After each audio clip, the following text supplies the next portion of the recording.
Hi friends, Dean here with Escape to Gaming. Today will be a simple video response to my good buddy Chad of Dad's Games. He did a great little video about a week or so ago called There's a Point Come Where We Outgrow Gaming. And I think what he meant by it, it was more about the Nintendo Switch and his impressions after watching the presentation on it. And he had a lot of very interesting points, and I actually agree with most of his points and feel pretty much the same way towards it, although he seems to have a lot more affinity for the Nintendo characters and Mario Kart, Mario World and all that kind of stuff. Where I'm more into, I liked Star Fox. That was the only real Super NES game. That was actually the last game I bought for my Super NES was Star Fox. And I love the 3D worlds. But what's interesting is that even though he talked more about the Switch, I thought that the topic itself, just as a gaming topic to discuss, was brilliant because I wrestle with this often. Quite often I feel that gaming is going in directions that I'm just frankly not interested in, and it frustrates me. And I've discussed this in many vlogs and topics about things that I like and don't like about the direction that gaming is going. I think many of us embrace everything that's coming down the pike like it's instantly it's perfect. Whatever comes down, whatever new thing, motion control, Connect type game, whatever, we think it's the greatest thing since sliced bread. People are way too quick, in my opinion, to embrace a lot of this new stuff, and no one questions it. And then we spend our hard-earned money. I mean, for me, like with the Switch, I'll quickly say this. I'm not really into handhelds, and I just got a new pair of glasses over the weekend, and I can see better. I wish I had had those glasses over Christmas when I was playing. My friend that gave me a wonderful Nintendo 3DS XL, I could have used those glasses. My eyes aren't great for handheld, so for me to play a handheld, I have to put the glasses on. And that's why the Wii-U doesn't work for me, because I'd have to have like bifocals or have glasses like Benjamin Franklin down on my nose where I'm looking at my inventory on Zombie U with glasses and then I look up at the screen. It's just problematic for me. And this is something you'll realize when you get older. Over 40, your eyes kind of start to go on you. And it becomes challenging. My eyes went about 43 to 44 years old. All of a sudden, I had perfect, vision. And it just started going bad as far as seeing up close. I can see it from a distance, great. So for me, the Switch doesn't really do it for me, and if I bought one, I would get it just to have it in its docking station. But I got to spend $300 for the Switch, and then I'd have to buy the controller for another $80 or whatever it is. That's an expensive setup. I mean, for $20 more, I can get a PS4 Pro, which comes with a controller, with way better graphics, and 4K streaming and everything else, but it really depends on what a person's priorities and values are. So I don't want to bag on a console that many people are looking forward to. If you're looking forward to the Switch, that's great. If you have a Wii U and love it, that's fine. For me, there wasn't enough games to warrant getting one. It was more of an expense, and I was more interested in getting an Xbox One if I was going to break into another console. I'll discuss that as well. So to put things in perspective with this, and I think what Chad posited was a great concept. I wish he had elaborated a little bit more on that aspect of it, because that's what I really liked about his video, is that do we outgrow, at a certain point, are we outgrowing gaming? And it's not so much that you get tired of games and you just don't want to play games anymore. That's not what I think he's referring to, but do we outgrow new trends in technology and gimmicks and stuff like that? And I think it very much is possible to outgrow those things, and I'll tell you why. Back in 2012, I started this channel. I had my Xbox 360 Elite for a few years, and man, I was loving it. I was building up my achievement scores and going after achievements, and I'm kind of past that now, where it doesn't really matter as much, but I love the original Xbox. And so when the new PS3 and Xbox 360 came out, I was all about the Xbox 360. I said, and I had already seen that the graphics were a little bit better on that, as the graphics were better on the original Xbox versus the PS2. So I said, I just want this Xbox thing. And besides, the PS3 is more expensive and all this. But because they were in short supply, I couldn't buy one for years. They were $1,000 on eBay, then $800 like a year later. And it just was, and I wouldn't do it. Every time I go to Best Buy, each store got like 20 units. And this is the same thing we're seeing with the Switch and this little NES Classic thing. It's just in short supply. and the demand is real high, and it just becomes, and then you see the greedy gamers putting them on eBay for big bucks, and to me, I'm completely against that. I do not like, it's one thing to sell something for a profit, it's another thing to gouge people and to purposely buy things knowing that you're just going to, sell them and rape people for a high profit. I can't abide by that, but that's just me. So there's all this talk of a new Xbox 720, Durango, all these weird code names they had. And PlayStation was talking about their new PS4 that was coming out. And I'm like, yeah, the PS3 is great. I love my PS3, and I just use it for the exclusives. And it has some great ones, especially the, MotorStorm, Pacific Rift, and of course the Uncharted games, and the Resistance games, which I personally like. Some people don't like them, but I love them. So I was very happy with the PS3. But let's face it. I mean, this new system's coming out. I'm probably going to only be able to afford one. I'm just going to buy the Xbox. I'm not even really interested in PlayStation's thing. And maybe 3-4 years later, I'll buy a PS4 or whatever. But this 720, Xbox is where it's all about. I'm sure it's going to be, superior graphics, a quantum leap, and all this stuff. So you can imagine my surprise. I took a day off from work to stay home to watch this Microsoft reveal event. I think it was spring of 2013 or whatever it was. We hadn't even bought this house. We were still renting a house, I think, at the time, if I remember right. No. I think we just bought the house. We had just bought the house and had been here just a few weeks, if I remember. I remember sitting at my desk and watching. I was so excited. I made a sandwich and I had my soda, and I'm going to sit here and really enjoy this. And the minute it's over, I'm going to race down to my GameStop and pre-order this damn thing. So I'm excited, and I'm watching the Microsoft reveal. And you can watch, I'll have a link to my Microsoft impressions down below if I can find it. I'll have a link to it in there. I had actually a couple videos on it, and my initial thoughts of it. One of them was like 12 minutes afterwards, and you can see I'm like scratching my head. I was so disappointed. It was like someone took my crayons away, and I had this feeling of almost dread. It's like, what is this thing? It's like all about the Kinect and cable TV and moving screens with your hands and pushing things and pulling things, and more motion controls on a Kinect, which I already had seen and really had no love for. And I'm like, I don't really want this thing. If this is what the new Xbox is. And I was really depressed about it for weeks. I just couldn't believe it. And then I said, well, I'll just wait and see what Sony's going to, have at E3 or whatever.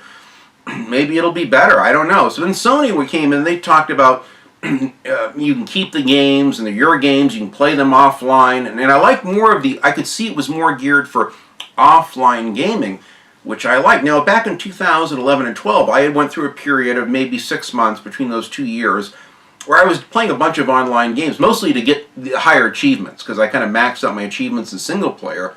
You go higher, you're kind of forced to go online to get the added achievements. So I got suckered into that. And I was playing a lot of racing games online. Forza 4, Forza 3, I think at the time. Need for Speed The Run, Twisted Metal on the PS3, stuff like that. But I burned out on it. I just got kind of done with it. And it's like, it just didn't have the interaction of having a good buddy on the couch with a beer and a pizza and chips and dip and laughing and playing games together and all that. It just was missing something. And for me, I had fun with it. I tried it. So I can honestly say, look, I gave it a fair chance. I gave it, more than 6 months. And it's just not my thing. For my friends that love Destiny and all of those kind of games, that's great. If you love that and you look forward to coming home and playing Battleborn or this new Overwatch is a big new thing now or whatever, that's great. I see the attraction. I'm not blind to it. It's just not my thing at all. I have zero interest in those kind of games. They don't. I see the trailers for them. That all I care about is, does it have a single player campaign? Titanfall, does it have one? No, it doesn't. Well, I guess I won't be getting Titanfall. Now, to their credit, they listened and they made a new Titanfall game with a great campaign, although it's short. I might have to get the game. I've got a couple of friends of mine that love the game and are overly impressed with the campaign as well as the multiplayer, and that's great. Supposedly EA is listening. Oh yeah, no, we've listened to our fans, and believe me, the next Battlefront 2, we're going to have a campaign. Now, it'll probably be a 3.5-hour campaign, knowing EA. But what pisses me off is that they finally have made all of the original modes, or the original maps or whatever they made where you could play in skirmish mode offline, but yet they have all this great DLC with the Death Star and Besman and all this stuff, but you can't play them offline. I would buy the DLC in a heartbeat. I would love to play Besman and the Death Star. The graphics look awesome, but I don't want to play online. I don't have PlayStation Plus. I don't have Xbox Gold. I don't care about your rental, here today, gone tomorrow, flash in the pan multiplayer. I'm not interested. So it's like, when is EA going to learn? And people's friends are, oh, Dean, it takes too much time to develop for offline. Well, then they should wait then.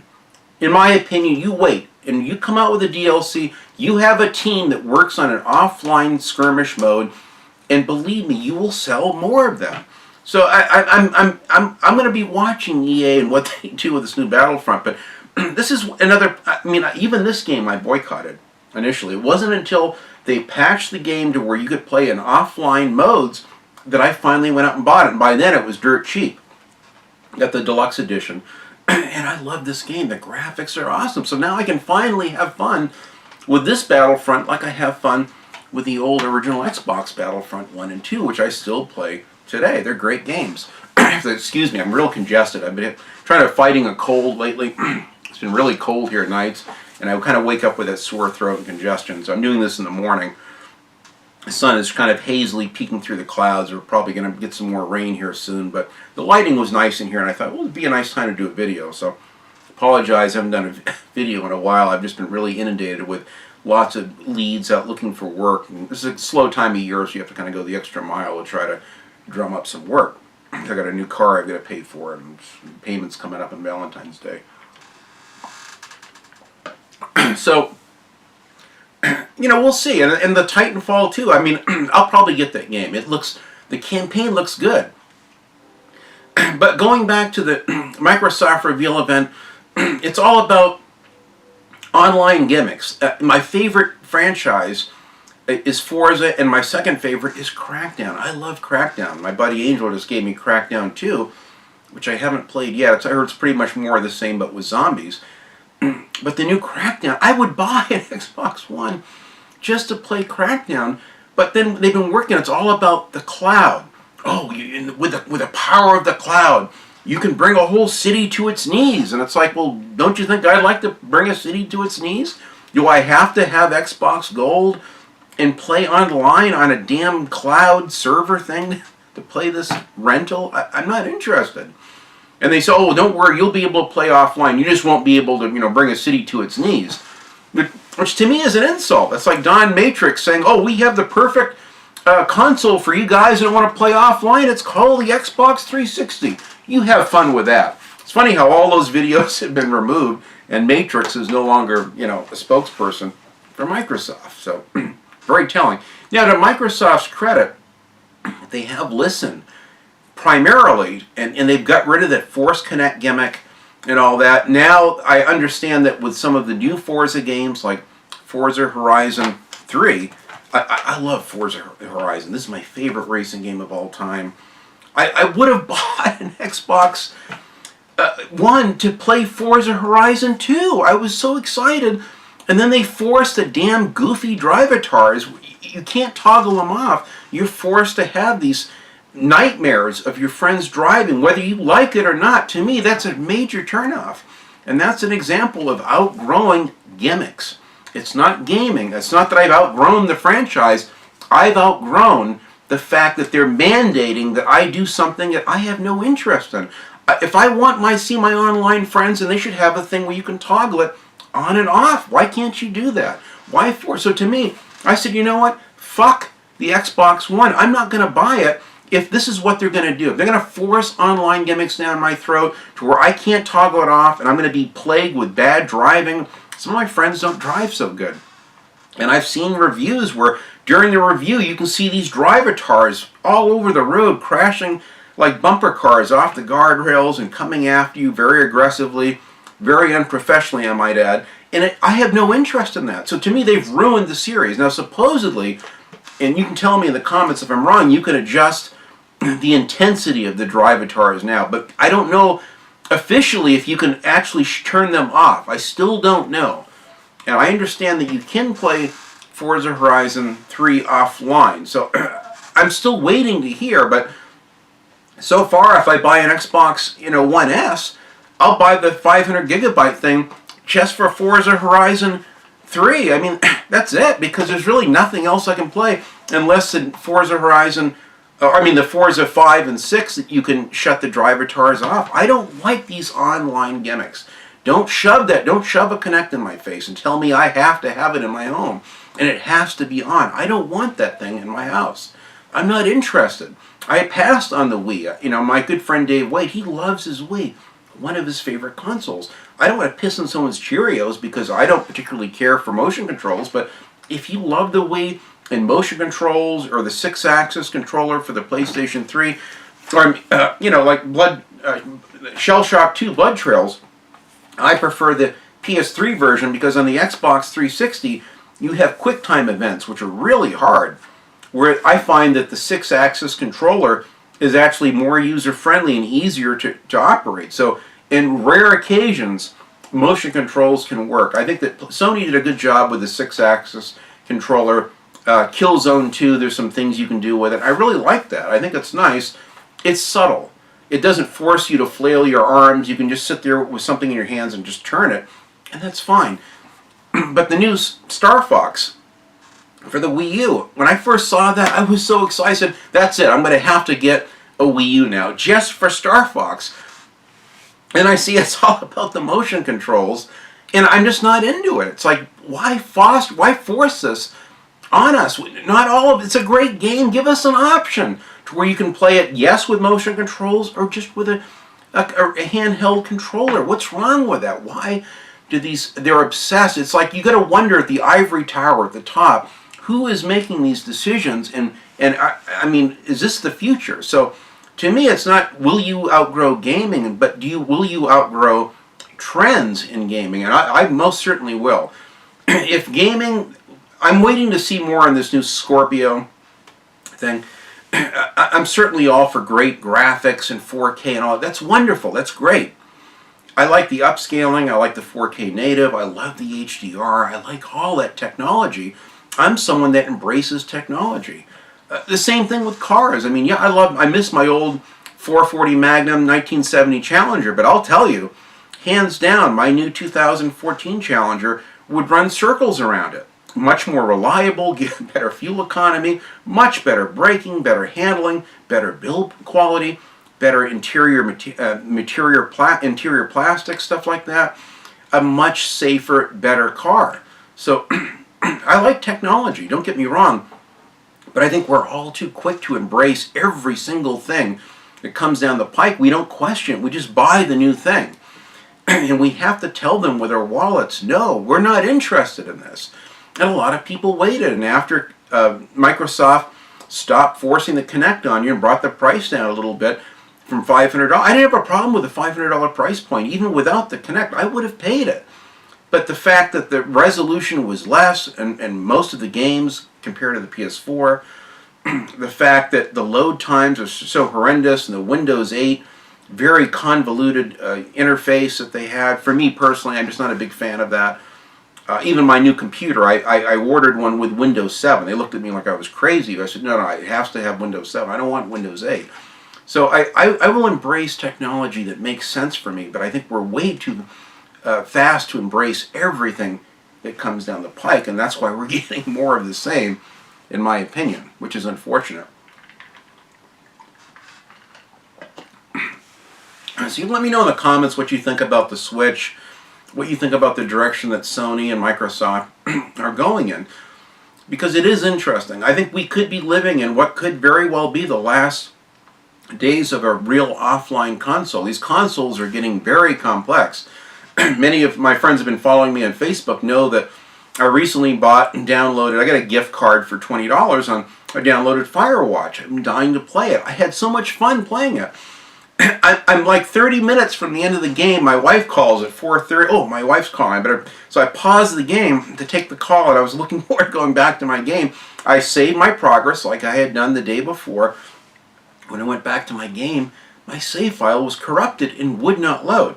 I shut the game off, tried to install it, reinstall it, then my router went out. My Wi-Fi goes out constantly. So all that night, I'm dying to see the last part of the game. I couldn't do it. The next day, I get my Wi-Fi up and running, delete the game, reinstall it, wait forever for it to reinstall. It saved my progress. I go to hit it again, still wouldn't do it. So I had to go on YouTube to watch the last half hour of the game, which was very anticlimactic. I can't tell you what a wonderful experience that game was. I had no issues with the ending. I thought it was a wonderful indie game, very much worth the $20 I spent for it. But because of these constant problems with, save files, and Mad Max did this to me, a year or so ago, the same damn thing where I lost my save files and 102 hours in it. And I'm just tired of the problems with this new technology. I don't finish a game that often. God, I wonder why. So I was hell-bent to see a game through. So I played Lifeless Planet in 2 days and finished that. And really enjoyed that too. Those are kind of one-time games, and I deleted them from my hard drive. But so lately I've been playing a lot more games. I've had kind of my only New Year's resolution was just to try to really put in more gaming time. And I've been doing it. I've been playing the Deadly Tower of Monsters right after that. I'm playing a ton of driving games. I've been playing Forza 4 again, as it has a Dodge Challenger in here.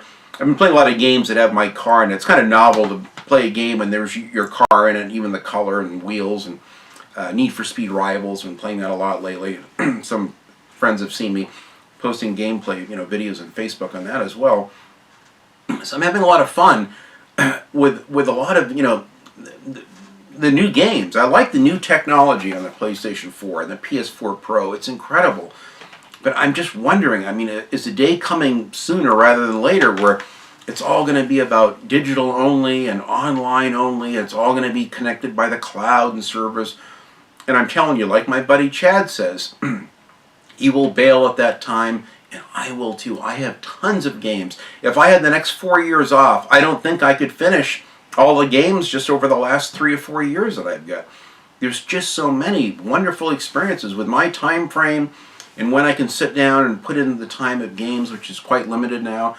It's very, very difficult for me to put in more than a couple hours. I actually laid down playing Firewatch and the Lifeless Planet, which is good. They're very relaxing games. I could kind of sit and pace myself, get in a very comfortable position to where my back wasn't too bad. And I can invest hours in those, so I'm enjoying that. In racing games, I kind of can too. I can lay down and relax a little bit while I'm playing them. I do fairly well at them. But it's getting to the point where I'm really concerned with what's coming. You can let me know in the comments, how do you feel about this? Do you see the day coming where, not that you'll lose an interest in gaming per se, but that you're going to lose an interest in the direction that it's going? This is something I think about a lot, as I get older and older. And I loved it. New technology with televisions and audio equipment. I got a killer JBL soundbar. My good buddy Jay, who's on YouTube. Shout out to him and his wonderful channel. I have a link to his channel down below. He actually came by last week.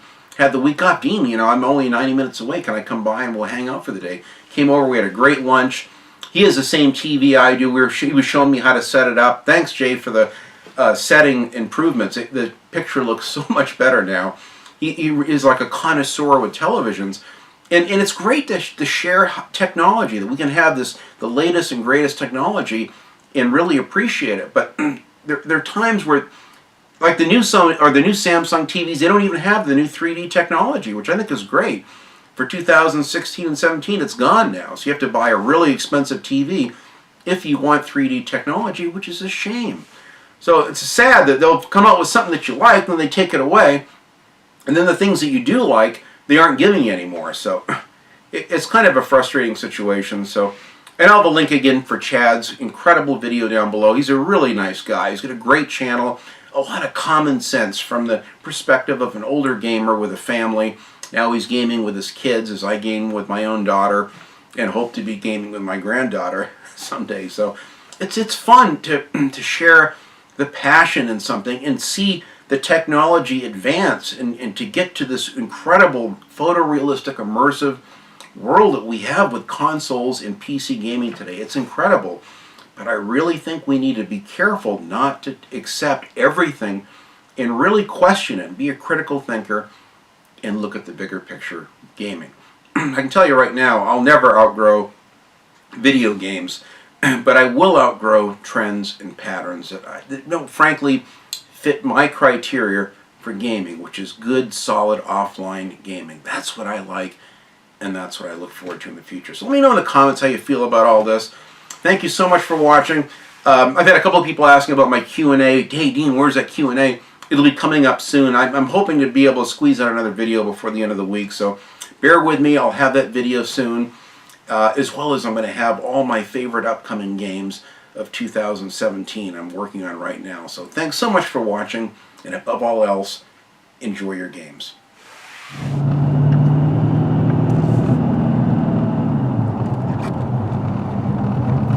This camera is so heavy, this Canon Vixia camera, that I really can't find a way to attach it to anything. If I had a GoPro, I could get a little windshield mount deal or something, but unfortunately the way this is set up, it doesn't really work for me.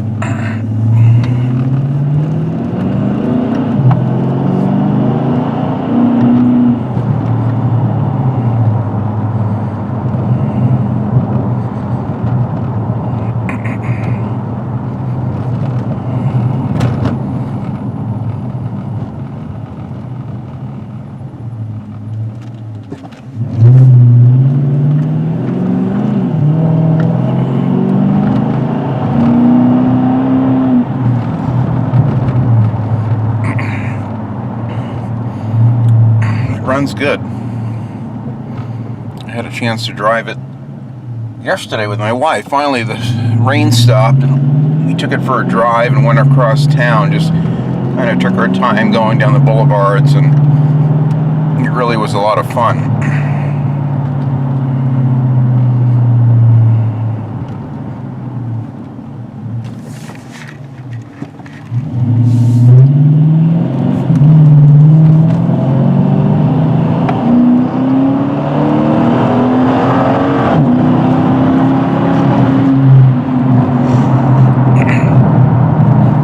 Flies.